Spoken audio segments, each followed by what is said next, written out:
ETV ప్రేక్షకులకి నమస్కారం. శుభమస్తు కార్యక్రమానికి స్వాగతం. ఈనాడు శుభమస్తు కార్యక్రమంలోని ఈ వారం గ్రహ ఫలమంశంలో గ్రహాల యొక్క స్థితిగతులు, వాటి యొక్క శుభాశుభ ఫలితాల గురించి పరిశీలిద్దాం. డిసెంబర్ 24వ తేదీ నుంచి డిసెంబర్ 30వ తేదీ వరకు ద్వాదశ రాశుల వారికి ఏర్పడేటువంటి శుభాశుభ ఫలితాలతో పాటు అనుకూల గ్రహాలు, ప్రతికూల గ్రహాల దోష నివృత్తిగా ఎటువంటి పరిహారాలు పాటించాలి అనేటువంటి విషయాలు తెలుసుకుందాం. అలాగే ఈ వారంలో ముఖ్యమైనటువంటి రోజులు కూడా పరిశీలిద్దాం. ఈరోజు మరో ప్రత్యేకత హనుమద్ వ్రతం. దీని ప్రత్యేకత, విశిష్టత గురించి, పాటించవలసినటువంటి నియమాల గురించి శరీరస్థాంశంలో పరిశీలిద్దాం. ముందుగా నేటి పంచాంగ వివరాలు. శ్రీ శోభకృతనామ సంవత్సరం, దక్షిణాయనం, హేమంత ఋతువు, మార్గశిర మాసం. ఈరోజు తిథి శుద్ధ త్రయోదశి తెల్లవారుజామున 5:41 వరకు ఉంది. నక్షత్రం కృత్తిక, రాత్రి 1:50 వరకు. రాహుకాలం సాయంత్రం 4:30 నుంచి 6 వరకు. ఇప్పుడు ఈ వారంలో ముఖ్యమైనటువంటి రోజులు తెలుసుకుందాం. డిసెంబర్ 24 ఆదివారం హనుమద్ వ్రతం, డిసెంబర్ 26 మంగళవారం దత్త జయంతి, అలాగే మార్గశిర పూర్ణిమ కూడా. డిసెంబర్ 30 శనివారం సంకటహర చతుర్థి, రమణ మహర్షి జయంతి. ఈ వారంలో ఏర్పడేటువంటి గ్రహాల యొక్క స్థితిగతులు పరిశీలిద్దాం. బృహస్పతి సంచారం మిత్రక్షేత్రం, మేషక్షేత్రం వక్రస్థితి, చంద్ర సంచారం వృషభ క్షేత్రంలో ఉచ్చస్థితి, కేతు సంచారం కన్యాక్షేత్రంలో, శుక్ర సంచారం స్వక్షేత్ర స్థితి తులాక్షేత్రం, వృశ్చిక క్షేత్రంలో కుజ సంచారం స్వక్షేత్ర స్థితి, రవి సంచారం ధనుసు క్షేత్రంలో, బుధ సంచారం వక్రస్థితిలో వృశ్చిక క్షేత్రంలో, కుంభక్షేత్రంలో శని సంచారం స్వక్షేత్ర స్థితి మూల త్రికోణ స్థితి, రాహు సంచారం మీనక్షేత్రంలో. ఇది ఈ రోజు ఉన్నటువంటి గ్రహస్థితి. దీని ఆధారంగా ద్వాదశ రాశుల వారికి ఏర్పడేటువంటి శుభాశుభ ఫలితాలు గోచారపరంగా సూచనప్రాయంగా తెలుసుకుందాం. ముందుగా మేషరాశి.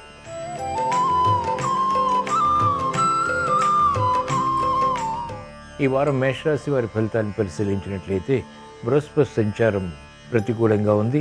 జన్మ బృహస్పతి మానసిక క్లేశాలని కలిగించడంలో సమర్థుడు. అలాగే శుక్ర సంచారం అనుకూలంగా ఉంది. శని యొక్క సంచారం అత్యంత అనుకూలం. రాహు సంచారం ప్రతికూలతని కలిగిస్తోంది. రవి సంచారం కూడా ప్రతికూలతని కలిగిస్తోంది. కుజ సంచారం ప్రమాదాన్ని కలిగిస్తుంది, కాబట్టి జాగ్రత్తలు వహించాలి. మెరుగైనటువంటి అవకాశాలు రాజకీయ పరంగా పొందగలుగుతారు. ప్రయాణాల విషయంలో జాగ్రత్తలు పాటించాలి. ఆశించినటువంటి ప్రయోజనాలు మహిళలు వెంటనే పూర్తి చేయగలుగుతారు. విదేశీ సంబంధిత లావాదేవీలు, ప్రయాణాలు, సంభాషణలు, లావాదేవీలు వంటివి బాగా ఉపకరిస్తాయి. ఈ వారంలో అనుకూల పరిస్థితులు సాఫ్ట్వేర్ రంగం వారికి కూడా వెన్నంటి ఉంటాయి. స్థిరమైనటువంటి కార్యాచరణ, తద్వారా ఎదుగుదల వృత్తిపరంగా గోచరిస్తుంది. కార్యక్రమాల్లో వేగం ఉపాధ్యాయ వృత్తి వారికి పెరుగుతుంది. అసాధ్య కార్యక్రమాలు సుసాధ్యం చేయగలుగుతారు. వైద్య వృత్తి వారికి అనుకూలం. వ్యవసాయ రంగం వారికి కూడా మెరుగైనటువంటి అవకాశాలు ఈ వారం అంతా కూడా పొందగలుగుతారు. హనుమద్ వ్రతం సందర్భంగా ఈరోజు మేషరాశి వారు శ్రీ ఆంజనేయ స్వామిని సింధూరంతో భక్తి శ్రద్ధలతో పూజించి అరటిపళ్ళు నైవేద్యంగా నివేదించడం ద్వారా సమస్యలు వేగవంతంగా పరిష్కరింపబడతాయి. శుభవార్తలు వింటారు.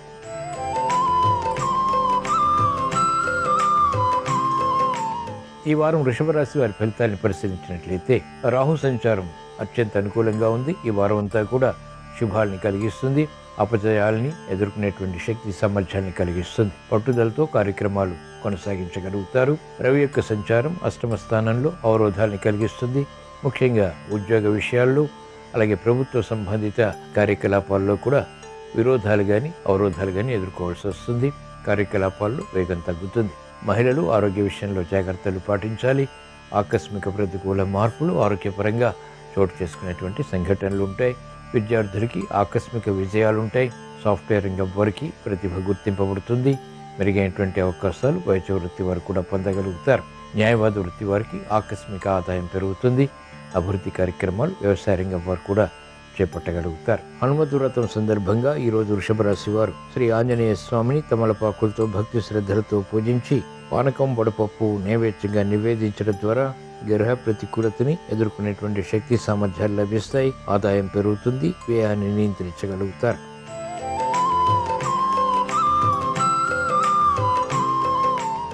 ఈ వారం మిథున రాశి వారి ఫలితాన్ని పరిశీలించినట్లయితే బృహస్పతి సంచారం, రాహు సంచారం అత్యంత అనుకూలం. కుజ సంచారం కూడా అత్యంత అనుకూలతని కలిగిస్తోంది. కార్యకలాపాలు వేగవంతంగా పూర్తి చేయగలుగుతారు. నిగూఢ విషయాలు వెలుగులోకి వస్తాయి. తద్వారా ప్రయోజనకర కార్యక్రమ నిర్వహణ కొనసాగించి విజయాలు సాధించగలుగుతారు. ప్రతిభ గుర్తింపబడుతుంది. సునాయాస విజయాలు రాజకీయంగా కొనసాగుతాయి. వ్యాపార రంగం వారికి ఆకస్మిక విజయాలు ఆర్థికంగా బలాన్ని కలిగిస్తాయి. లాభదాయకమైనటువంటి కార్యకలాపాలు మహిళలు కొనసాగించగలుగుతారు. ఆరోగ్య రక్షణ, ఆర్థిక రక్షణ బలాన్ని కలిగిస్తాయి. పిల్లల విషయంలో అభివృద్ధి గోచరిస్తుంది. ఆనందకర పరిస్థితులు గృహరీత్యా బలాన్ని కలిగిస్తాయి. కుటుంబ సఖ్యత పెరుగుతుంది. వ్యవహారాల్లో చుక్కెదురు పరిస్థితులు న్యాయవాద వృత్తి వారు పరిష్కరించుకోగలుగుతారు. వైద్య వృత్తి వారికి అత్యంత అనుకూలం. వ్యవసాయ రంగం వారికి ఆదాయం పెరుగుతుంది. మెరుగైనటువంటి కార్యక్రమ నిర్వహణ ద్వారా ఉపాధ్యాయ వృత్తి వారికి గుర్తింపు లభిస్తుంది. హనుమత్ వ్రతం సందర్భంగా ఈరోజు మిథున రాశి వారు శ్రీ ఆంజనేయ స్వామిని సంపెంగలతో భక్తి శ్రద్ధలతో పూజించి అప్పాలు నైవేద్యంగా నివేదించడం ద్వారా లాభదాయకమైనటువంటి కార్యకలాపాల్లో విజయాలు సాధించగలుగుతారు. మానసిక ప్రశాంతత పెరుగుతుంది.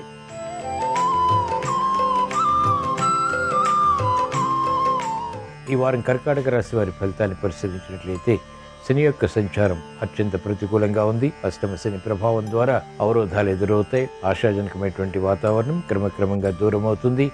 ప్రశాంత పరిస్థితులు కూడా దూరమవుతాయి. కాబట్టి జాగ్రత్తలు వహించాలి. చేపట్టినటువంటి కార్యకలాపాల్లో ప్రోత్సాహం తగ్గుతుంది. బృహస్పతి సంచారం, రాహు సంచారం కూడా ప్రతికూలంగా ఉంది. కేతు సంచారం అనుకూలంగా ఉంది. అభివృద్ధి కార్యక్రమాలు వేగవంతంగా చేపట్టలేకపోతారు. ఆరోగ్య విషయంలో కూడా ఆకస్మిక చిక్కులు, సమస్యలు ఏర్పడేటువంటి సంఘటనలు ఉంటాయి. మహిళలు ముఖ్యంగా ఆర్థిక విషయాల్లో జాగ్రత్తలు పాటించాలి. మోసపూరిత వాతావరణం ద్వారా ఏర్పడినటువంటి సమస్యలు జటిలమవుతాయి. నిర్ణయాలు త్వరితగతిన తీసుకోలేకపోతారు. సందేహాలు ప్రబలమవుతాయి. వ్యాపార రంగం వారికి ఇక్కట్లు పెరుగుతాయి. అనుకోని సంఘటన ద్వారా ఏర్పడినటువంటి నష్టాన్ని భర్తీ చేసుకునేటువంటి విషయాల్లో కఠిన నిర్ణయాలు తీసుకోవాల్సినటువంటి సమయం ఇది. కార్యక్రమాల్ని వేగవంతంగా క్రీడారంగం వారు పూర్తి చేయలేకపోతారు. అసహన పరిస్థితులు ఉంటాయి. ప్రత్యర్థులు బలపడతారు. పోటీ పెరుగుతుంది.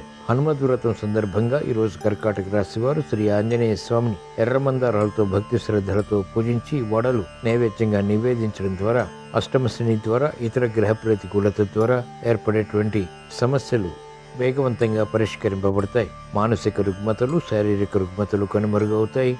చేపట్టినటువంటి కార్యకలాపాలు కలిసి వస్తాయి.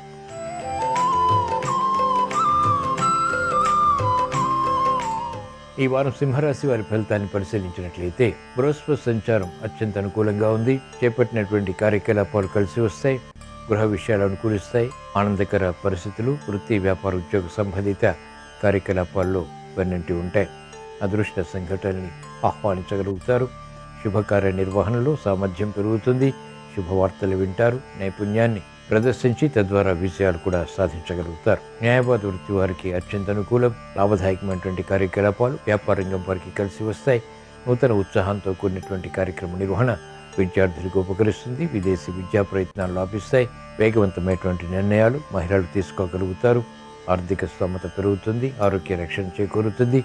కార్యక్రమాల్లో ఆశించినటువంటి ప్రయోజనాలు రాజకీయ రంగం వారు కూడా పూర్తి చేయగలుగుతారు.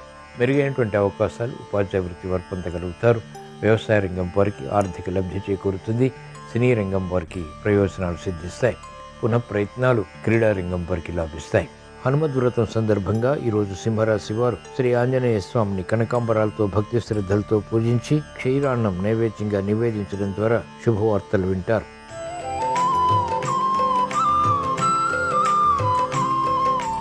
ఈ వారం కన్యారాశి వారి ఫలితాన్ని పరిశీలించినట్లయితే బృహస్పతి సంచారం అష్టమ స్థానంలో ప్రతికూలంగా ఉంది.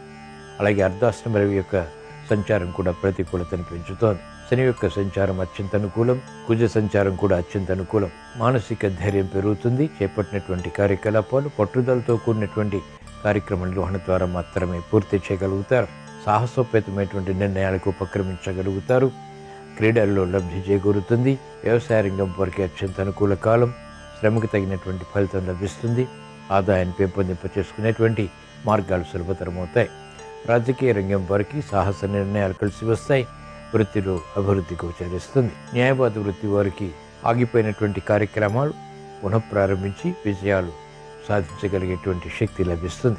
వైద్య వృత్తి వారికి అత్యంత అనుకూలం. వేగవంతమైనటువంటి కార్యాచరణ విద్యార్థులకి లాభిస్తుంది. మహిళలకు గతంలో కన్నా ప్రోత్సాహం ఆర్థికంగా ఉంటుంది. ఆరోగ్య విషయంలో మాత్రం జాగ్రత్తలు పాటించాలి. ప్రయాణాల విషయంలో కూడా చిరు సమస్యలు తలెత్తుతాయి.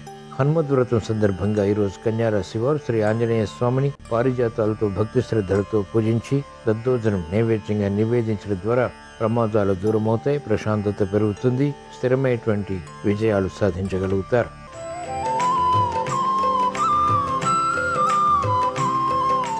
ఈ వారం తులారాశి వారి ఫలితాన్ని పరిశీలించినట్లయితే శుక్ర సంచారం అనుకూలంగా ఉంది. బృహస్పతి సంచారం కూడా అత్యంత అనుకూలం. రాహు సంచారం కూడా, కేతు సంచారం అత్యంత అనుకూలతను కలిగిస్తున్నాయి. రవి సంచారం కూడా అత్యంత అనుకూలతను కలిగిస్తోంది. కాబట్టి చేపట్టినటువంటి కార్యకలాపాలు కలిసి వస్తాయి. సంభాషణల విషయంలో జాగ్రత్తలు పాటించాలి. భూ సంబంధిత లావాదేవీల ద్వారా ఆదాయం కూడా పెంపొందింప చేసుకునేటువంటి మార్గాలు సులభతరమవుతాయి. ప్రతికూల ప్రభావం ఆర్థికంగా మహిళలకు తగ్గుతుంది. రాజకీయ రంగం వారికి గెలుపు సిద్ధిస్తుంది.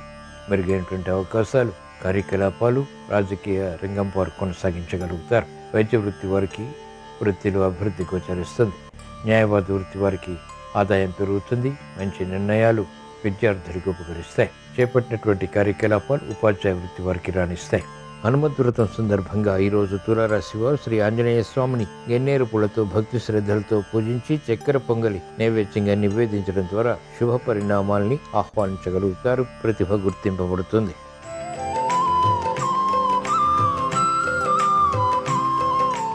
ఈ వారం వృశ్చిక రాశి వారి ఫలితాన్ని పరిశీలించినట్లయితే కేతు సంచారం ఈ వారం అంతా కూడా అత్యంత అనుకూలం.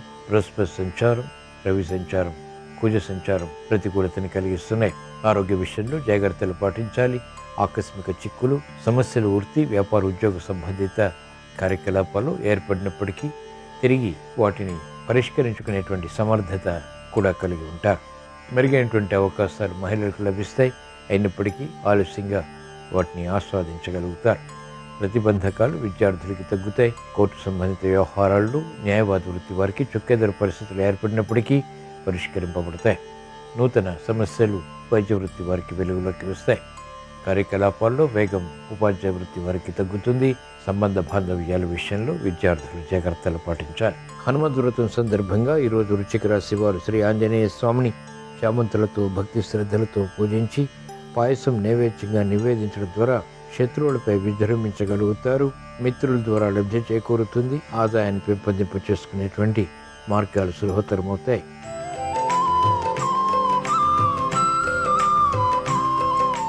ఈ వారం ధనుస్సు రాశి వారి ఫలితాన్ని పరిశీలించినట్లయితే శని సంచారం తృతీయ స్థానంలో అనుకూలతని కలిగిస్తోంది. బృహస్పతి సంచారం పంచమ స్థానంలో తెలివైనటువంటి నిర్ణయాల ద్వారా సమస్యల్ని పరిష్కరిస్తుంది. కేతు సంచారం సామాన్యం. చేపట్టినటువంటి కార్యకలాపాలు వేగవంతంగా పూర్తి చేయగలుగుతారు. అభివృద్ధి ఆర్థికంగా ఆనందానికి దారితీస్తుంది. గతంలో ఏర్పడినటువంటి నష్టాల్ని భర్తీ చేసుకునేటువంటి ప్రయత్నాలు లాభిస్తాయి. మానసిక వేదనలు తగ్గుతాయి. సాహసోపేతమైనటువంటి నిర్ణయాలకు ఉపక్రమించగలుగుతారు. క్రీడారంగం వారికి అనుకూలం. వ్యవసాయ రంగం వారికి ప్రోత్సాహం ఉంటుంది. మెరుగైనటువంటి అవకాశాలు న్యాయవాద వృత్తి వారు పొందగలుగుతారు. వైద్య వృత్తి వారికి క్లిష్ట సమస్యలు పరిష్కరింపబడతాయి. నూతన ఉత్సాహం ఉపాధ్యాయ వృత్తి వారికి పెరుగుతుంది. సంబంధ బాంధవ్యాల విషయంలో ఏర్పడినటువంటి అనుకూలత మహిళలకు ఉపకరిస్తుంది. గృహ విషయాలు అనుకూలంగా మారుతాయి. సఖ్యత పెరుగుతుంది. సంపాదన పెరుగుతుంది.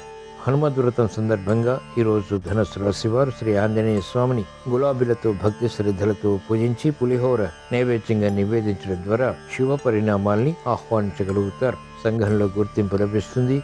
ఆర్థిక విజయాలు సుసాధ్యపడతాయి.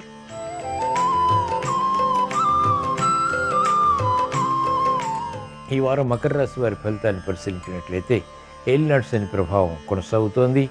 బృహస్పతి సంచారం కూడా ప్రతికూలంగా ఉంది. చేపట్టినటువంటి కార్యకలాపాల్లో ప్రోత్సాహం క్రమక్రమంగా పొందగలుగుతారు. కుజ సంచారం అనుకూలంగా ఉంది. భూ సంబంధిత లావాదేవీలు ఉపకరిస్తాయి. కార్యక్రమాల్లో వేగం తగ్గుతుంది. మందత్వం పెరుగుతుంది. అనిశ్చిత పరిస్థితులు, అసహన పరిస్థితులు ప్రతి విషయంలోనూ కూడా కొనసాగుతాయి. అయినప్పటికీ ఎదుర్కొని విజయాలు సాధించగలుగుతారు. ప్రతికూల ప్రభావం మహిళలకు పెరుగుతుంది. ఆరోగ్య విషయంలో జాగ్రత్తలు పాటించాలి. పిల్లల విషయంలో శ్రద్ధ తప్పనిసరి. ఆకస్మిక చిక్కులు, సమస్యలు వృత్తి, వ్యాపార, ఉద్యోగ సంబంధిత కార్యకలాపాల్లో నెలకొంటాయి. సంబంధ బాంధవ్యాల విషయంలో జాగ్రత్తలు తప్పనిసరి. విద్యార్థులకి గట్టి కృషి తప్పనిసరి. విదేశీ విద్యా ప్రయత్నాల్లో ఆటంకాలు, అవరోధాలు, విఘ్నాలు వంటివి చోటు చేసుకుంటాయి. కార్యకలాపాలు రాజకీయ రంగం వారు సజావుగా పూర్తి చేయలేకపోతారు. అసహన పరిస్థితులు ఉంటాయి. సాఫ్ట్వేర్ రంగం వారికి ప్రతికూల ప్రభావం పెరుగుతుంది. అభద్రతాభావం పెరుగుతుంది. నూతన కార్యకలాపాలు వైద్య వృత్తి వారు చేపట్టలేకపోతారు. హనుమద్ వ్రతం సందర్భంగా ఈరోజు మకర రాశి వారు శ్రీ ఆంజనేయ స్వామిని తమలపాకులతో భక్తి శ్రద్ధలతో పూజించి జామ పండ్లు నైవేద్యంగా నివేదించడం ద్వారా ఏలినాటి శని ద్వారా ఏర్పడేటువంటి ఈతి బాధలు కనుమరుగవుతాయి, ప్రశాంతత పెరుగుతుంది, సమస్యల్ని వేగవంతంగా పరిష్కరించుకునేటువంటి శక్తి సామర్థ్యాలు లభిస్తాయి.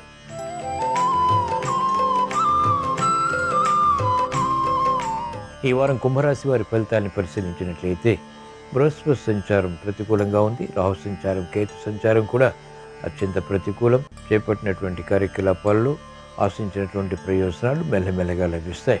రవి సంచారం అనుకూలంగా ఉంది. కుజ సంచారం సామాన్యం. చేపట్టినటువంటి వ్యవహారాల్లో ఏర్పడినటువంటి సమస్యలు జటిలమవుతాయి.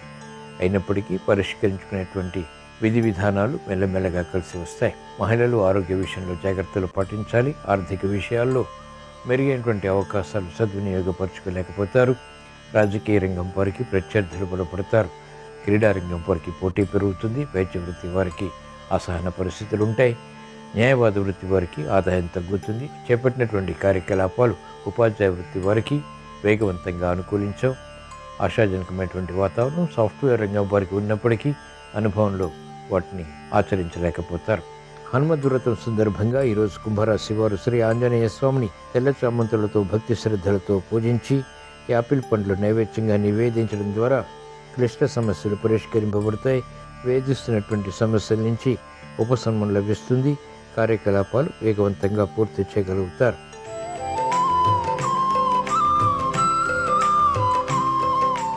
ఈ వారం మీనరాశి వారి ఫలితాన్ని పరిశీలించినట్లయితే బృహస్పతి సంచారం అత్యంత అనుకూలం. చేపట్టినటువంటి కార్యకలాపాలు విజయవంతమవుతాయి.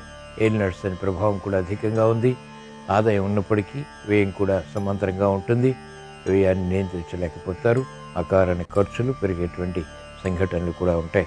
ఉద్యోగ విషయాలు కలిసి వస్తాయి. వృత్తి విషయాలు లాభిస్తాయి. వ్యాపార విజయాలు కూడా సాధించగలుగుతారు. మహిళలకు అత్యంత అనుకూల కాలం. శుభ ప్రయత్నాలు కలిసి వస్తాయి. శుభవార్తలు వింటారు. పిల్లల విషయంలో అభివృద్ధి గోచరిస్తుంది. కుటుంబ వ్యవహారాల్లో ప్రాధాన్యత, ప్రాముఖ్యత పెరుగుతాయి. న్యాయవాద వృత్తి వారికి ప్రగతి కొనసాగుతుంది. వైద్య వృత్తి వారికి ఆదాయం పెరుగుతుంది. వృత్తిలో అభివృద్ధి గోచరిస్తుంది. విద్యార్థులకి శుభ పరిణామాలు చోటు చేసుకుంటే మహిళలకు విలువైన వస్తువులు ఆనందానికి దారితీస్తాయి. కార్యకలాపాలను వేగవంతంగా ఉపాధ్యాయ వృత్తి వారు పూర్తి చేయగలుగుతారు. వృత్తిలో సాధించవలసినటువంటి అంశాలు అనుకూలతను పెంచుతాయి. హనుమద్ వ్రతం సందర్భంగా ఈరోజు మీనరాశి వారు శ్రీ ఆంజనేయ స్వామిని సింధూరంతో అలంకరించి పొంగలి నైవేద్యంగా నివేదించడం ద్వారా ఆర్థిక విజయాలు పొందగలుగుతారు. శారీరక శ్రమ తగ్గుతుంది. సమస్యలు వేగవంతంగా పరిష్కరింపబడతాయి. ఇవి ఈ వారం ద్వాదశ రాశుల వారికి ఏర్పడేటువంటి శుభాశుభ ఫలితాలు. ద్వాదశ రాశుల వారికి అనుకూల పరిస్థితులు ఆర్థికంగా చేకూరాలని, శ్రమను అధిగమించి విజయాలు సాధించాలని, చేపట్టినటువంటి కార్యకలాపాలు విజయవంతం కావాలని ఆదివారం సందర్భంగా శ్రీ సూర్య భగవాన్ని స్మరిస్తూ ప్రార్థిస్తూ స్వస్తి. శ్రీరస్తు శుభమస్తు. ఈరోజు మార్గశిర శుద్ధ త్రయోదశి తిథి ఉంది. ఈరోజు హనుమద్ వ్రతాన్ని ఆచరించాలని ప్రామాణిక గ్రంథాల్లో చెప్పారు. హనుమద్ వ్రతం సందర్భంగా ఈరోజు మీకు దగ్గరలో ఉన్నటువంటి అరటి చెట్టు క్రింద ఒక పూజాపీఠాన్ని ఏర్పాటు చేసి ఆ పూజాపీఠం మీద బియ్య పిండితో ముగ్గులు వేయాలి.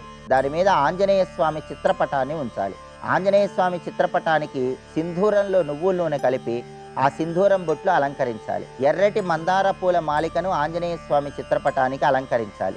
ఆంజనేయ స్వామి చిత్రపటం దగ్గర మట్టి ప్రమిదలో నువ్వుల నూనె పోసి ఎరుపు రంగు ఒత్తులు వేసి దీపాన్ని వెలిగించాలి. ఎరుపు రంగు ఒత్తులతో దీపారాధన చేయటం వీలు కాని పక్షంలో జిల్లేడు ఒత్తులతో దీపారాధన చేయవచ్చు. అలాగే గంగ సింధూరంతో, తమలపాకులతో ఆంజనేయ స్వామిని పూజిస్తూ శ్రీ రామదూతాయ హనుమతే నమః అనే మంత్రాన్ని జపించుకోవాలి. ఆంజనేయ స్వామి అనుగ్రహం కోసం అప్పాలు నివేదన చేయాలి. ఇలా హనుమద్ వ్రతం సందర్భంగా ఆంజనేయుడిని పూజించినట్లయితే ఆంజనేయుడి అనుగ్రహం వల్ల సకల శుభాలను సిద్ధింపజేసుకోవచ్చు. అలాగే శత్రు బాధలు ఎక్కువగా ఉన్న వాళ్ళు ఎవరైనా సరే మిరియాల పొడిని ఈరోజు స్వామికి నివేదన చేసినట్లయితే శత్రుబాధల తీవ్రతను తగ్గింపజేసుకోవచ్చు.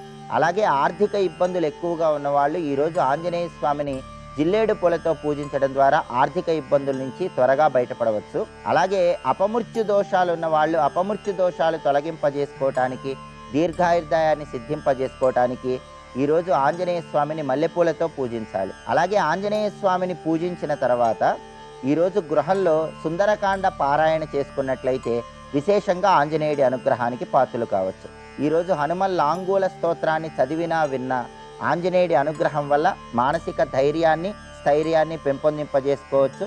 అంతఃశత్రు బాధల తీవ్రతను తగ్గింపజేసుకోవచ్చు.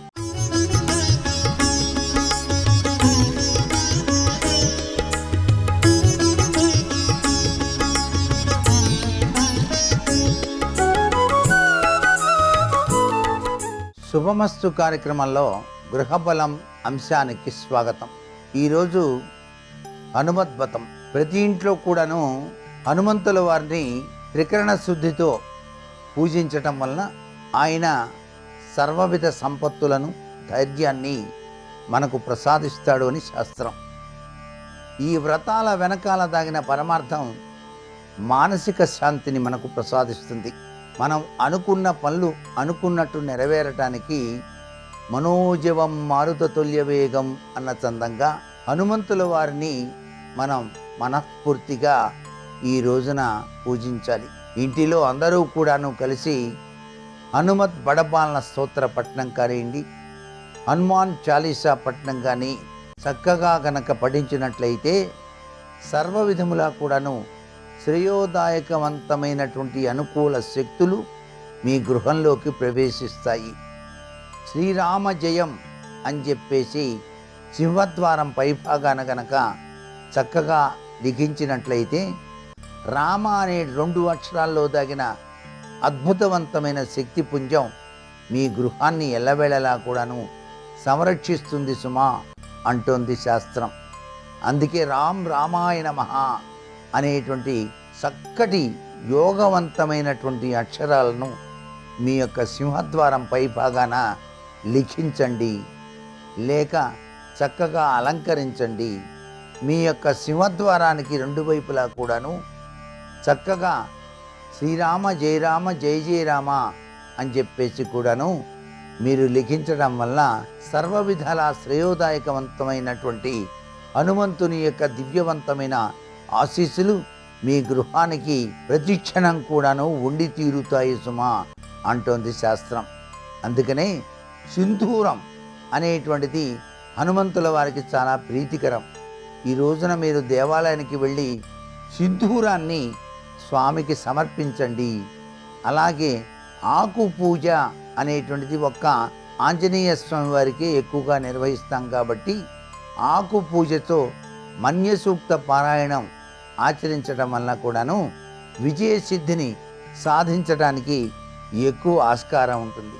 ఇక వాస్తుశాస్త్రరీత్యా చూసినట్లయితే ఏ గృహమైనా సరేనండి, అపార్ట్మెంట్ అయినా సరే, ఎదురుగా గనక ఇల్లు గనక ఉండి ఒక ఇంటి సింహద్వారం మరొక ఇంటి సింహద్వారం ఎదురుగా ఉంటే నెగిటివ్ ఎనర్జీ గృహంలోకి ప్రవేశించి గృహంలోని యజమానురాలు కూడాను అనారోగ్య సమస్యలు ఎక్కువగా రావడానికి ఆస్కారం ఉంటుంది. అనేక ఆటంకాలు కూడాను ఎదురవుతూ ఉంటాయన్నమాట. అలాగే సింహద్వారం ఎదురుగా టెలిఫోను, కరెంటు పోలు కానీ, బలమైన వృక్షాలు కానీ, కొబ్బరి, తాటి, రావి, వేప ఏవైనా కావచ్చు, గుమ్మానికి గనక ఎదురుగా గనక ఉంటే పిల్లలు విద్యలో పడే శ్రమకు తగ్గ ఫలితం రాకపోవటం, తలకు మించినటువంటి భారం మీ పైన పడటం, ఇవన్నీ కూడాను జరుగుతాయి. కాబట్టి దీనికి సంబంధించినంత వరకు చాలా జాగ్రత్త వహించి దీనికి సంబంధించినటువంటి యంత్రాలని మీరు గనక ఇంటిలో తగిలించుకోవటం చాలా మంచిది. అలాగే ఇంటి స్థలానికి తూర్పు దిశ నుంచి రోడ్డు సూల గనక ఉన్నట్లయితే ఆ ఇంట్లో నివసించేటువంటి వారి జీవితం తల్లకిందులైపోతుంది సుమా అంటోంది శాస్త్రం. అందుచేత రోడ్డు సూల అనేటువంటిది అసలు పనికిరాదు. అనేక అవమానాలు పడాల్సి వస్తుంది. రోడ్డు సూల వల్ల నెగిటివ్ ఎనర్జీ, చెడు ఫలితాల్ని ఇంట్లో ఉన్న అందరూ కూడా అనుభవించాల్సి వస్తుంది. అలా నెగిటివ్ ఎనర్జీ ఉన్నటువంటి వాళ్ళు కూడాను తప్పనిసరిగా సమస్త వాస్తు దోష నివారణ యంత్రాన్ని మీ ఇంటికి తప్పనిసరిగా తగిలించాలి. అది పూజ చేసి ఇవ్వటం జరుగుతుంది. కాబట్టి దానికి సంబంధించిన పూజాది కార్యక్రమాలు తెలుసుకొని ఆచరించండి.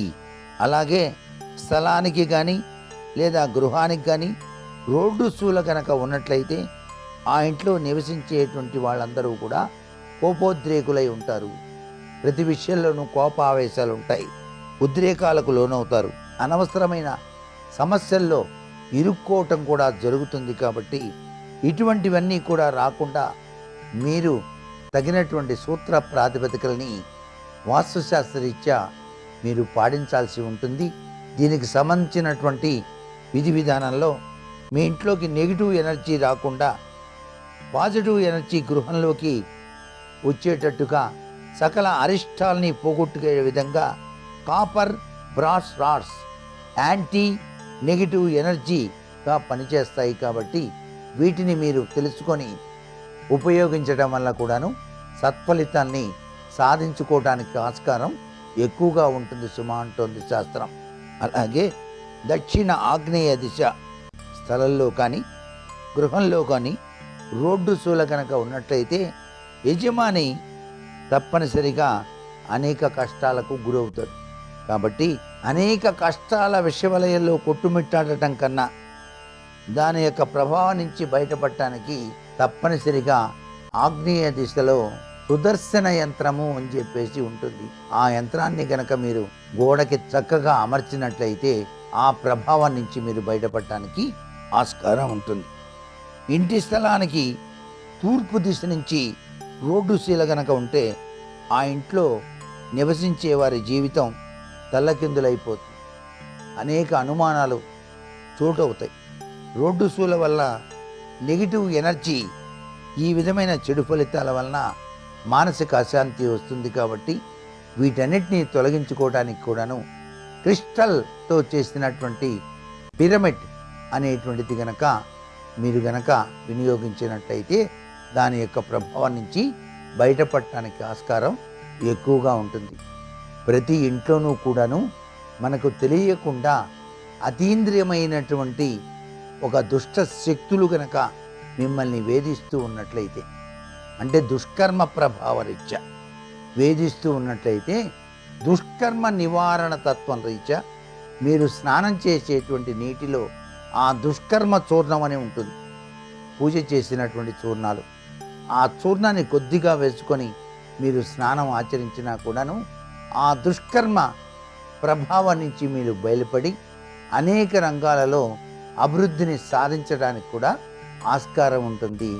అంతేకాదండి, మీరు స్నానం చేసే సమయంలో కొద్దిగా ప్రతిరోజు కూడాను కళ్ళు ఉప్పు కొద్దిగా తీసుకొని నీటిలో వేసి స్నానం చేయండి. దానికి తోడుగా చిటికెడు పసుపు కూడా వేసుకొని స్నానం చేసినట్లయితే వాస్తు శాస్త్ర రీత్యా సంబంధించినటువంటి నెగిటివ్ ఎనర్జీ పవర్స్ పటాపంచలైపోవటానికి ఆస్కారం ఎక్కువగా ఉంటుంది సుమా అంటోంది శాస్త్రం. వీటిని పాటించి అందరం సుఖంగా జీవితాన్ని గడుపుదామా? మరికొన్ని ముఖ్య విషయాలు రేపటి శుభమస్తు కార్యక్రమంలోని గృహవలంశంలో తెలుసుకుందామా? సర్వే జనా సుఖినో భవంతు.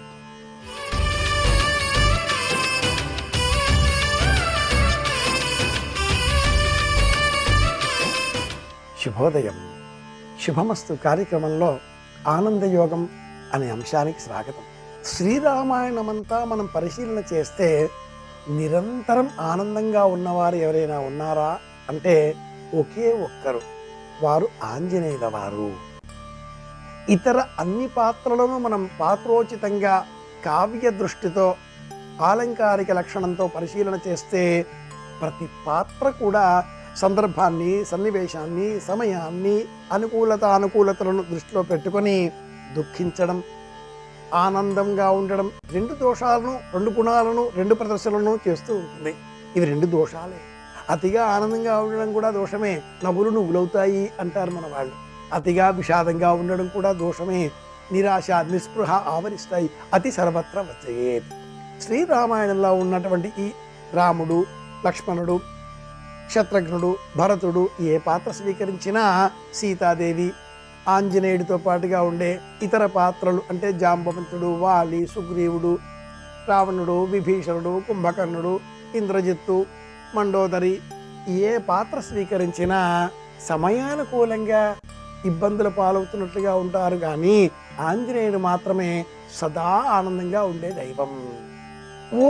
ఒక్క సందర్భంగా సుందరకాండలో సీతాన్వేషణ సమయంలో జానకీదేవి కనిపించడం అన్నది ఆలస్యం కావడంతో కనిపించదేమో అంటూ ఖిన్నుడై సుందరకాండ 13వ సర్గలో విమానాత్ సుసంక్రమ్య ప్రాకార మయూధభ అంటూ ఆ ఒక్క సర్గలోనే నేను నా కారణంగా అని కాకుండా ఆ విచారం కూడా లోకం కోసమే, రాముల వారి క్షేమం కోసమే ఈ దృష్టాంతాన్ని మనం గమనించవచ్చు.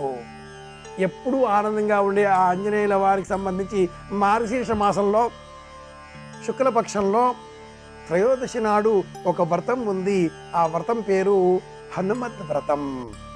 ఆంజనేయ స్వామి వారు జన్మించిన వారం శనివారం, లగ్నం అభిజిత్ లగ్నం, నక్షత్రం స్వాతి, మూల, పూర్వాషాఢ, విశాఖ. వివిధ సందర్భాల్లో వివిధ పురాణాలలో వివిధ నక్షత్రాల ప్రస్తావన ఉండగా ఆంజనేయ స్వామి వారికి సంబంధించిన విజయోత్సవంతో కూడుకున్న వ్రతం హనుమద్ వ్రతం. ఉభయ గోదావరి జిల్లా ప్రాంతాలలో ఈ వ్రతాన్ని విశేషంగా మహావైభవంగా నేటికి పాటించడం మనం గమనించే అంశంగా తెలుసుకుంటే, ఏం చేస్తే ఆంజనేయ స్వామి వారి అనుగ్రహం మనకు లభిస్తుంది, ఎలా చేస్తే ఏ విధమైన పరిహారాలు పాటిస్తే ఆంజనేయ స్వామి వారు ఎంత ఆనందంగా ఉన్నారో అంత ఆనందంగా మనం కూడా ఉండగలుగుతామా?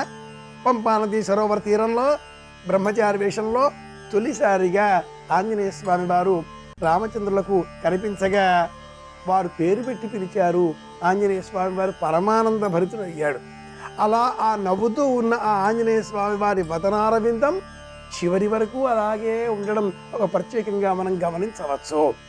జానపదుల హృదయాలలో ఆంజనేయ స్వామి వారి సంబంధించి అనేక కథలు వారి మనస్సులలో స్థిరీకరింపబడి ఉన్నాయి అంటుంది ఆ శాస్త్ర ప్రమాణాలు కూడా గమనించినట్లయితే మనం ఆంజనేయ స్వామి వారిని తలుచుకొని ఈ రోజున పాటించవలసిన విధులు విధానాలలో ఆలయ దర్శనం, స్వామివారికి ప్రీతికరంగా అరటిపళ్ళు నివేదనగా సమర్పించడం, తమలపాకులతో మాలికను సిద్ధం చేసి అలంకరించడం, స్వామివారికి సింధూర సేవ చేయడం, స్వామివారికి కొబ్బరి నీటితో అభిషేక సేవ నిర్వహించడం. ఈ 5 అలా ఉండగా స్వామివారికి చాలా ప్రీతికరమైన అంశం 6వది అతి ముఖ్యమైనది భజన చేయడం. షడ్విధ ఉపచారాలతో ఆంజనేయ స్వామి వారిని అర్చించిన ఎడల హనుమద్ వ్రతం పరిపూర్ణమవుతుంది అంటుంది పరిహార విజ్ఞాన శాస్త్రం. ఇతర సందర్భాలు సమయాలలో భజన చేసినా చేయకపోయినా హనుమద్ వ్రతం సాయంత్రం వేళ సమష్టిగా కుటుంబ సభ్యులు, ఆత్మీయులు, బంధువులు, మిత్రులు అందరూ కూడా కలిసి కూర్చొని ఇంటిలో ఉండేటటువంటి ఆంజనేయ స్వామి చిత్రపటానికి పుష్పముల చేత మాలికను అలంకరింపజేసి ఆ తదుపరి దీపాలు వెలిగించి స్వామి సన్నిధానంలో తీపి పదార్థాలను నివేదనగా సమర్పించాలి, లేదా అరటిపళ్ళు నివేదనగా సమర్పించి సమష్టిగా హనుమాన్ చాలీసా గానం చెయ్యాలి. అలాగే హనుమద్ సంబంధంగా ఉండే స్తోత్రపాఠాదులు, హనుమద్ దండకం, శ్రీయాంజనేయం, ప్రసన్నాంజనేయం, ప్రభాదివ్యకాజం, ప్రకీర్తిప్రదాజం, భజే వాజపుత్రం, భజే బాలగాత్రం, భజే రుద్రమిత్రం, ఇలా హనుమద్ దండకాన్ని కూడా మనం పారాయణ చేసిన ఎడల ఆ పారయతి అన్న శబ్దాన్ని మనం విశ్లేషణ చేసుకుంటే ఆంజనేయ స్వామి వారు మనకు రక్షణ కలిగిస్తారు అంటుంది శాస్త్రం. బుద్ధి, బలం, యశస్సు, ధైర్యం, నిర్భయత్వం, అరోగం లేకుండా అంటే రోగం లేకుండా ఉండగలగడం, ఈ 6 లక్షణాలను ఆంజనేయ స్వామి వారిని 6 విధాలుగా అర్చించే క్రమంలో మనం స్వామిని సంకల్పం పూర్వకంగా స్మరించుకున్నట్లయితే ప్రధానంగా 6వది అయినటువంటి భజన మార్గంలో ఆ స్వామిని సేవించినట్లయితే స్వామి అనుగ్రహం సంపూర్ణంగా మనకు లభిస్తుంది. హనుమద్ వ్రతం నాడు పాటించవలసిన మరి ఒక నియమం కూడా ఉంది. పారిజాతం మొక్కను సేకరించి మొక్కల పెంపకం పట్ల అభిమానం కలవారికి బహుమానంగా అందించాలి. ఈనాటి కాలంలో అనేక సందర్భాలలో ప్రముఖులను ఆహ్వానించినప్పుడు ఆయా సందర్భాలలో వారికి ఒక మొక్కను బహుమానంగా అందించడం మనం గమనిస్తూ ఉన్నాం.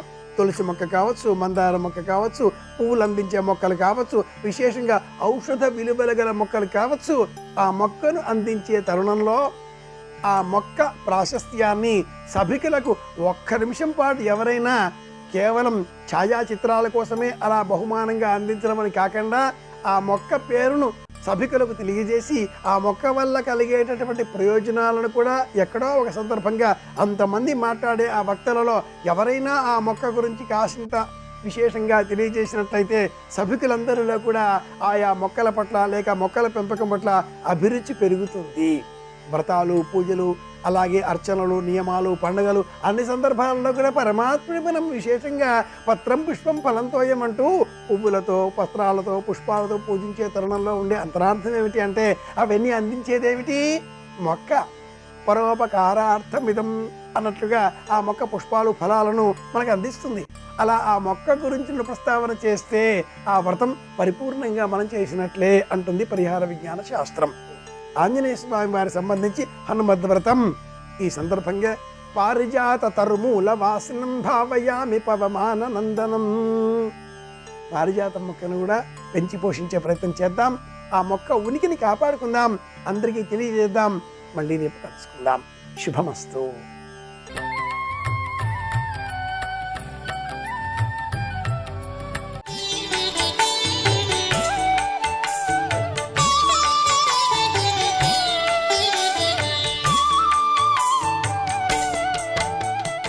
లోకంలో మార్గంలో పెట్టడానికి శివుణ్ణి రుద్రుణ్ణి, రుద్రుణ్ణి శివుణ్ణి ఆవిడ చెయ్యగలదు. శివా అంటే అమ్మవారు, అది ఆవిడ శక్తి.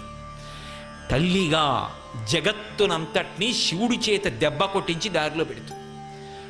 గాడి తప్పారు కదూ, దక్ష ప్రజాపతి గాడి తప్పాడు. అతనికి భయపడి లోకమంతా గాడి తప్పింది. నిరీశ్వర యాగానికి పెడుతున్నారు వీళ్ళందరూ. పోన్లేని శివుడు కాబట్టి ఊరుకుంటాడు, ఇదే మొదలెడతారు. కాబట్టి వీళ్ళందరినీ దారిలో పెట్టాలి, రుద్రుణ్ణి చేసి ఒక్క దెబ్బ కొట్టించాలి. అందుకెడుతోంది ఆవిడ. వేదం ఏం చెప్పిందో ఆ కర్తవ్యత నిర్వహణ కొరకు పెడుతోంది, తెలియక కాదు ఆవిడ ఎడుతున్నది. అందుకే ఆ ఇద్దరి యొక్క తత్వాన్ని వేదం అలా చెప్తే కాళిదాస మహాకవి పొంగిపోయి వాగర్ధ వివసంపృక్తవు వాగర్ధ ప్రతిపత్తయే జగతపితరవ్ వందే పార్వతీ పరమేశ్వరవు అన్నాడు. వాళ్ళిద్దరూ జగత్తుకంతటికి తల్లిదండ్రులు.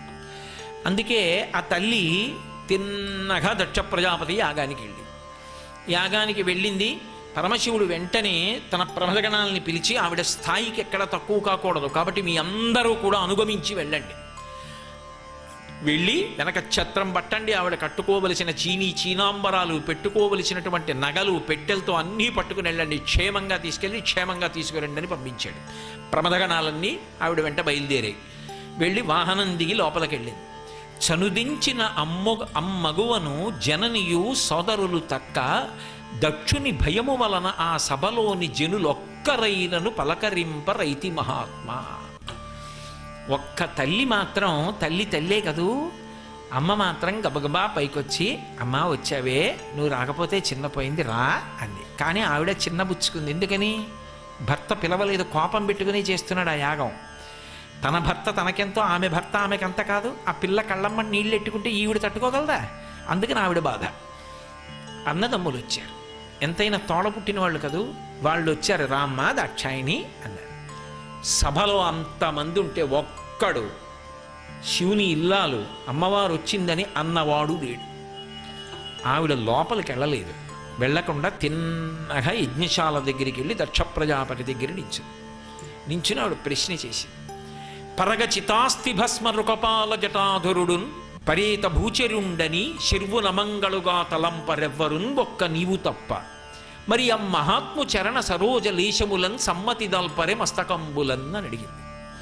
ఆవిడంది, ఏమయ్యా, ఏమిటి శివుడు శ్మశానవాసి అంటున్నావు, నీ ఇష్టం వచ్చినట్టు మాట్లాడుతున్నావు, నిరీశ్వర యాగం చేస్తున్నావు. తండ్రి, నిన్ను ప్రశ్న వేస్తున్నాను. పరగ చితాస్తి భస్మ నృకపాల జటాధురుడున్ పరేత భూచరుండని పిశాచయుక్తుడని శర్వునమంగళుగా తలంపరెవ్వరున్. లోకంలో పైకి అమంగళంగా కనపడతాడు, ఏదో కపాలమాల వేసుకుంటాడు. కానీ నిజంగా లోకంలో ఏదైనా అమంగళమైంది కనపడింది అనుకోండి, శివశివ అంటాం. ఆయన పైకి అమంగళంగా కనపడతాడు, కానీ ఆయనంత మంగళప్రదుడు లోకమునందు లేడు. నీకు తెలియదా ఈ విషయం? పునుకల పేరు కంఠమున భూరి భుజంగము భూషణంబుగా అనయము భస్మధారణము యద్రి నివాసము మీరు విల్లుగా అనుబుగ దంతి చర్మమును హస్తములందు కపాలచూలముల్ పడివడిదాల్తూ శంకరు కృపావరు రూపమును ఆశ్రయించదం. ఆయన చేతకాక పట్టుకున్నాడా? ఆయన శ్మశానంలో ఎందుకుంటాడో నీకు తెలీదా? ఆయన శ్మశానంలో ఎందుకుంటాడు అంటే చచ్చిపోయేటంత వరకు అక్కర్లేని చోట్ల అన్నింటిలోనూ తిరిగి ఎన్నడూ శ్మశానానికి వెళ్ళని వాడు చచ్చిపోయిన తర్వాత కాళ్ళు చేతులు కట్టి కొత్త కర్రల మీద పట్టుకెళ్ళి తీసుకెళ్ళి దహించేస్తే వాడిలో ఉన్న జీవుడే పైకి లేచి ఒక్కడు నిలబడి ఏడుస్తుంటే ప్రదోషవేళ అయిపోయిన తర్వాత కొడుకు కూడా పక్కన లేకుండా అందరూ ఇంటికి వెళ్ళిపోతే అయ్యో నాది నాదనుకున్న ఈ శరీరం కూడా కాలిపోయిందని ఏడుస్తుంటే చచ్చిపోయిన వాడు ఇంకొక మాట చచ్చిపోకుండా ఉండడానికి ఓదార్చడానికి నాన్నవాడు ఒక్కడక్కడ ఉండడని నేనున్నాను పార్వతి ఏం చెప్పాడు మహాభారతం అనుశాసనిక పర్వంలో. అంతటి ఉదారుడు నీకు తెలియదా? ప్రజాపతివి, నీ తండ్రి బ్రహ్మగారు కోరితే కదా అక్కడ ఉంటున్నాడు, తప్ప ఆయనకి చేతకాక కైలాసం ఉన్నవాడు అక్కడ ఉంటున్నది. నీ ఇష్టం వచ్చినట్లు మాట్లాడుతున్నావుట శంకరుడి గురించి. పరగచితాస్తి భస్మర కపాల జటాధురడున్ పరేత భూనికేతనుండు పిశాచయుక్తుడని శర్వు నమంగళుగా తలంపరెవ్వరున్ ఒక్క నువ్వు తప్ప అలా ఎవరు మాట్లాడరు.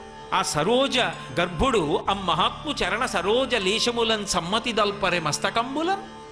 నిన్ను కన్న తండ్రి చతుర్ముఖ బ్రహ్మగారంతటి వాడు ఆ మహాత్ముని యొక్క పాదములకు అంటుకున్నటువంటి ధూళి తీసి 4 శిరస్సుల మీద 4 కిరీటముల మీద చల్లుకుంటున్నాడే. మరి నిన్ను కన్న తండ్రికే అంత గౌరవం ఉంటే నువ్వెలా శంకరుడి గురించి తక్కువ చేసి మాట్లాడుతున్నావు? నిరీశ్వరయాగం ఎందుకు చేస్తున్నావు? శివుడికి హవిస్సు లేకుండా యజ్ఞం చెయ్యవలసిన అవసరం ఎందుకు కలిగింది అని ఆమె అడిగితే ఇలా తల తిప్పలేదు, ఒక్క ప్రశ్నకి జవాబు చెప్పలేదు. ఆవిడ చూసింది, శంకరుణ్ణి రుద్రుణ్ణి చెయ్యాలి, అప్పుడు తప్ప ఈ వ్యవస్థకి జవాబు దొరకదు. అందుకే ఆవిడంది, నువ్వు నన్ను అర్థించి ప్రార్థించి తపిస్తే నీకు కుమార్తెగా వచ్చాను. ఈ శరీరంతో నేను ఉన్నంతసేపు నన్ను చూస్తే దాక్షాయణి అని పిలుస్తారు. ఏ శంకరుణ్ణి నింద చేశావో, ఏ శంకరుడికి హవిస్సు లేని యాగం చేశావో, అటువంటి నీకు కుమార్తెగా నేను ఉన్నప్పుడు ఈ పేరుతో నన్ను శంకరుడు ప్రేమతో దాక్షాయణి అంటే నా ఒళ్ళు జుగుప్స పొందుతుంది. నువ్వు జ్ఞాపకానికి వచ్చి శివనింద చేసిన నీకు కుమార్తెగా నేను ఇక ఉండను. నరుడ జ్ఞానమునన్ భుజించిన జుగుప్సంబైన ఎన్నంబు సయ్యన వెళ్ళించి పవిత్రుడైన గతి దుష్టాత్ముండవై ఈశ్వరున్ అఘ్ఘను నిందించిన నీ తనూభవ అనంగా ఓర్వ హేయభాజనమైన ఈ శరీరమున్ విడిచి భాస్వచ్యుద్ధి ప్రాపించదన్. ఏ మహాత్ముడైనటువంటి శంకరుణ్ణి నింద చేశావో అటువంటి నీకు కుమార్తెగా ఈ శరీరంతో దాక్షాయిణి అని పిలిపించుకుంటూ ఈ భూమి మీద ఉండడానికి నేను ఇచ్చగించాను. అందుకే నేను ఈ శరీరాన్ని విడిచిపెట్టేయాలి అని నిర్ణయించుకున్నాను. యోగాగ్ని యందు ఈ శరీరాన్ని వదిలిపెట్టేస్తున్నాను. శివనింద చేసిన నీ కుమార్తెగా నీ తనూభవ అనంగా ఓర్వ, నీ కుమార్తెను నీకు అనిపించుకోను. ఈ శరీరంతో ఉంటే నీ కుమార్తెను అంటారు, దాక్షాయిణి అంటారు. అందుకే ఈ శరీరంతో ఉండను అందామె అని. నరుడ జ్ఞానమునన్ భుజించిన జుగుప్సంబైన ఎన్నంబు సయ్యన వెళ్ళించి పవిత్రుడైన గతి. ఇంత దుర్మార్గుడవని తెలిసిన తర్వాత ఇక నీ కుమార్తెగా ఈ శరీరంతో ఉండను, విడిచిపెట్టేస్తున్నానని ఉత్తర క్షణంలో ఆమె యోగాగ్ని రగిల్చి దాని యందు తన శరీరాన్ని విడిచిపెట్టేసింది. విడిచిపెట్టేగానే అక్కడి నుంచి ఆ ప్రమదగణాలన్నీ కూడా ఉగ్రతని పొందాయి. వెంటనే భృగువు కొన్ని గణాలని సృష్టించాడు. వాళ్ళిద్దరి మధ్య యుద్ధం జరిగింది. ప్రమదగణాలు ఓడిపోయారు. వెళ్ళి పరమశివుడితో చెప్పారు, ఆమె ప్రయోజనం ఏమిటి, ఆయన్ని రుద్రుణ్ణి చెయ్యాలి. పరమ ప్రశాంతంగా కూర్చున్నాడు. కూర్చున్న శివుడి దగ్గరికి వెళ్ళి చెప్పారు, దాక్షాయణికి అవమానం జరిగింది, నిన్ను అవమానిస్తున్నాడని దక్ష ప్రజాపతిని ప్రశ్న చేసింది, జవాబు చెప్పలేదు. ఆమె ఆగ్రహించి శరీరం వదిలేసింది పుట్టింట్లో అన్నారు. అంతే. ఆ మాట విన్నాడు. ఆద్యుండుగ్రుడు నీలకంఠుడి బదైత్యానాతి దష్టోష్టుడై ఆజ్యద్భూరి మృగేంద్ర ఘోషమున భీమ ప్రక్రియన్ నవ్వుచున్ విద్యుద్వహ్ని శిఖా సముచ్చయ రుచిన్ వెల్గొందు చెంచజ్జటన్ సద్యక్రోధముతోడ పూంచి వైచంక్ష్మాచక్ర మధ్యంబునన్. అప్పటి వరకు ప్రశాంతంగా కూర్చున్న శంకరుడు ఒక్కసారి పైకి లేచాడు. లేచి ఓ పెద్ద సింహం నోరు తెరిచినట్టుగా తెరిచి ప్రళయకాలంలో చేసేటటువంటి గర్జన ఎలా ఉంటుందో అటువంటి నవ్వు నవ్వి, ఆకాశంలోని మెరుపు ఎలా ఉంటుందో అటువంటి జడని ఒకదాన్ని ఊడబెరికి భూమి యొక్క మధ్య భాగమునందు దాన్ని కొట్టాడు. నమః శివాయ నమః శివాయ హర హర శంకర నమః శివాయ.